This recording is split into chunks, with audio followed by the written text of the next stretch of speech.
2027 के उत्तर प्रदेश विधानसभा चुनाव से पहले आरक्षण का मुद्दा सियासत के केंद्र में आ चुका है। दिल्ली से लेकर लखनऊ तक आरक्षण को लेकर प्रोटेस्ट हो रहे हैं। इस बीच डिप्टी सीएम ब्रजेश पाठक ने आरक्षण हटाओ आंदोलन से जुड़े हर्ष दुबे के साथ प्रेस कॉन्फ्रेंस की, उनकी मांगों को केंद्रीय नेतृत्व के सामने रखने की बात कही।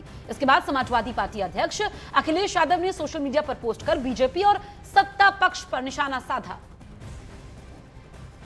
कल जो धरना प्रदर्शन हुआ उसमें आप सब एक हमें पत्र मिला है, उस पत्र को हमने अपने केंद्रीय नेतृत्व को दिया है और केंद्रीय नेतृत्व ने कहा है कि हमारे जो साथी हमारे युवा साथी जो जंतर मंतर पर धरने पर बैठे थे, उनकी मांगों पर हम विचार करेंगे, गंभीरतापूर्वक विचार करेंगे और किसी भी स्थिति में अपने देश के युवाओं का, अपने देश के छात्रों का कोई नुकसान नहीं होने देंगे और सबको साथ लेकर के चलेंगे।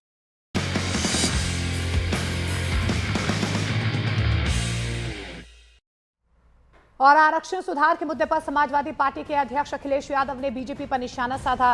एक्स पर पोस्ट करते हुए उन्होंने लिखा है कि आरक्षण सुधार के नाम पर आरक्षण समाप्ति का षड्यंत्र पीडीए समाज के खिलाफ गहरी साजिश है। आरक्षण पीडीए का अधिकार है, किसी की इच्छा का विषय नहीं है। आरक्षण था, आरक्षण है, आरक्षण रहेगा।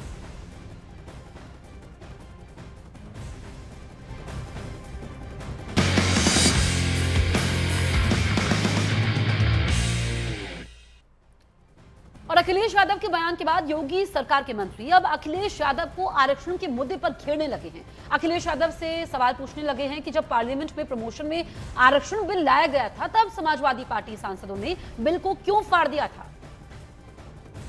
प्रमोशन में आरक्षण का विषय जब देश की पार्लियामेंट में आया तो बिल को फाड़ने का काम किसने किया? और उत्तर प्रदेश के पिछड़ों ने, अति पिछड़ों ने, दलितों ने जब आपको सत्ता से बाहर बिठा दिया, आप 10 साल से सत्ता से बाहर हैं तो छटपटा रहे हैं, आज आरक्षण की बात कर रहे हैं।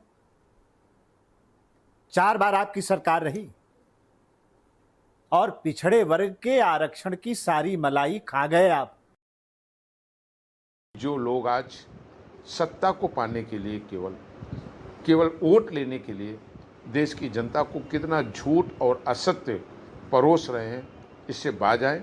देश ने, देश की जनता ने, 130 करोड़ जनता ने 2024 में भी उस झूठे मिथ्या बयानों को देखा है, उस भ्रम को देखा है जो फैला करके विपक्ष ने लाभ लेने का काम किया है कि आदरणीय मोदी जी आ गए और भाजपा आ गई, संविधान नहीं बचेगा और आरक्षण समाप्त कर दिया जाएगा।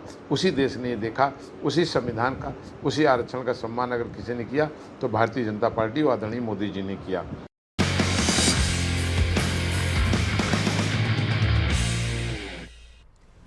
वहीं समाजवादी पार्टी और कांग्रेस के नेता भी इस मुद्दे पर अपनी अपनी बात रख रहे हैं। दुर्भाग्यपूर्ण रहा कि बीजेपी के लोग आरक्षण के डकैत पहले दिन से साबित हुए हैं। आज जिस तरीके से बीजेपी का एक तबका अपने सवर्ण वोट बैंक को साधने के लिए कुछ बच्चों को बैठालकर आरक्षण के विरोध में बात करा रहा है, चाहे आप पिछड़ों को आगे करो, चाहे आप अगड़ों को आगे करो, चाहे आप कोई भी हवाला दे दो, आरक्षण की तरफ अगर आंख उठाकर भी देखा तो आपकी आंखें आरक्षण को देखने लायक मुझे नहीं लगता ये जनता छोड़ेगी। भारतीय जनता पार्टी और आरएसएस की मंशा शुरुआत से रही है कि आरक्षण खत्म हो जाए। इसीलिए कभी वो संविधान समाप्त करने की बात करते हैं, कभी संविधान बदलने की बात करते हैं। इससे पहले भी मोदी सरकार में SC/ST कानून को खत्म किया, प्रदर्शन की वापस लेना पड़ा और फिर से आरक्षण को समाप्त करने की साजिश बीजेपी और आरएसएस रच रहे हैं। इसीलिए अपने ही लोगों से आरक्षण के नाम पर प्रदर्शन कराते हैं, उसके बाद समझौता कराते हैं और प्रेस कॉन्फ्रेंस करते हैं।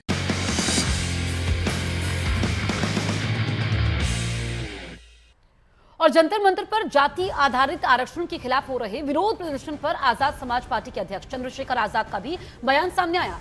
उन्होंने प्रदर्शनकारियों से राजनीतिक पार्टी बनाने और आगामी चुनाव लड़ने की बात कही है कि देश की लोकशाही जो व्यवस्था है उसमें किसी को भी अगर कोई बात से नाराजगी है तो आप पे अवसर आता है जिससे नाराजगी के खिलाफ वोट करो।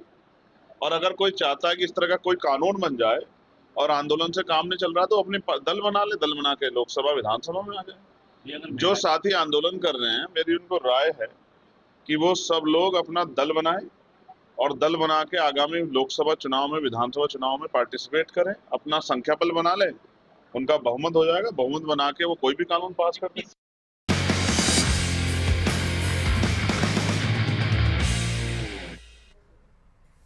और मुंबई में ऑटो टैक्सी ड्राइवर्स के लिए मराठी भाषा से जुड़ी शर्त के मुद्दे पर समाजवादी पार्टी के अध्यक्ष अखिलेश यादव ने बीजेपी पर निशाना साधा।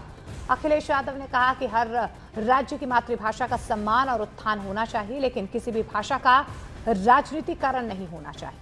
अखिलेश यादव ने सवाल उठाया कि भाषा ज्ञान की शर्त लगाकर देश में व्यवसाय करने की संवैधानिक स्वतंत्रता का हनन तो नहीं हो रहा है। उन्होंने बीजेपी पर रोजगार नहीं देने और मेहनत से रोजी रोटी कमाने वालों पर दबाव डालने का भी आरोप लगाया।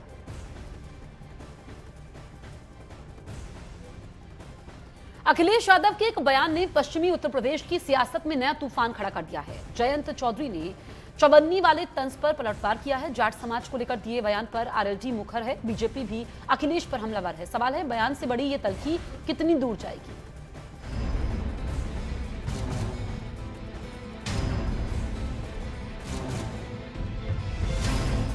अखिलेश यादव के बयान के बाद सियासी तापमान अचानक बढ़ गया।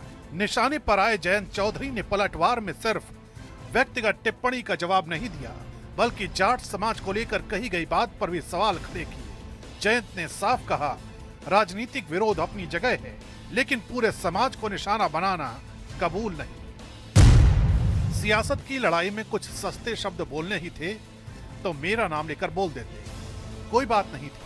जाट समाज को टारगेट करना और कहना ABCD हमने सिखाई।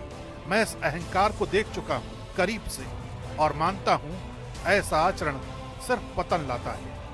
अब आपको दिखाते हैं कि आखिर अखिलेश यादव ने क्या कहा था।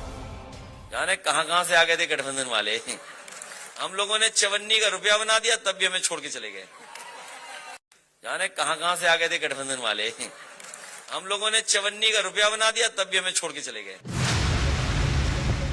जयंत के इस पलटवार ने पुराने गठबंधन की सियासत और उसके टूटने की तल्ख यादें भी ताजा कर दी। निशाना सीधे अखिलेश पर है, लेकिन बहस अब दो नेताओं तक सीमित नहीं है।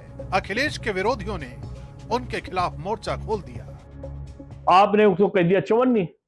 जाट चवन्नी नहीं है, वो रुपया पहले भी था, और रुपया नहीं, वो तो अमूल निधि है, धन है, सोना नहीं, वो तो हीरा है। जाट समाज वो कभी चवन्नी थोड़ी हो सकता है। ये मैं समझता हूँ जयंत चौधरी पर नहीं, ये जाट समाज को था कि चवन्नी से उन्होंने जो बीजेपी ने उनको कई जगह पर टिकट दे दिए और सहयोगियों को भी टिकट दे दिए, इस पर यह व्यंग है कि वो चवन्नी थे, यानी वो कुछ देते नहीं थे। अखिलेश जी को अपना पुराना इतिहास पढ़ना चाहिए। चौधरी चरण सिंह जी के बदौलत मुलायम सिंह जी नेता बने और उन्हीं की बदौलत ये मुख्यमंत्री बने, और आज इन्होंने जो जाट समाज को चवन्नी कहा है, हम इसकी निंदा करते हैं। किसी समाज को इस तरह आंकना गलत बात है। अखिलेश यादव जी माननीय जयंत चौधरी जी पर ओछी टिप्पणी करते हुए आप चौधरी परिवार का अपमान करने की कोशिश कर रहे हैं, और उसके साथ ही आप पूरे जाट समाज को ABCD सिखाने का दब भर रहे हैं। जाट समाज वीरता, स्वाभिमान, मेहनत, त्याग, किसान का संरक्षण है, और ऐसे समाज को आप अपमानित कर रहे हैं। चौधरी चरण सिंह जी ने मुलायम सिंह जी को नेताजी बनाने का काम किया। हमारे राष्ट्रीय लोकदल के राष्ट्रीय अध्यक्ष माननीय जयंत चौधरी जी ने बहुत सही जवाब दिया है। राजनीति में अगर कोई मतभेद है तो वो नेता के ऊपर सीधे टिप्पणी करनी चाहिए। अगर माननीय अखिलेश जी को कुछ कहना था तो माननीय जयंत चौधरी जी के ऊपर सीधे आरोप लगाते, सीधे उनको कहते। लेकिन उन्होंने जिस तरह एक समाज किसान समाज को, जाट समाज को अपमानित करने का काम किया है, वह निंदनीय है। एक बयान से शुरू हुआ विवाद अब समाज सम्मान और सियासी विरासत तक पहुंच गया है। जयंत चौधरी के पलटवार के बाद आरएलडी खुलकर अखिलेश के खिलाफ खड़ी है। बीजेपी भी हमलावर है। पश्चिमी यूपी की जाट राजनीति के बीच ये टकराव 2027 के सियासी बिसात पर कितना असर डालेगा, नजरें अब इसी पर है।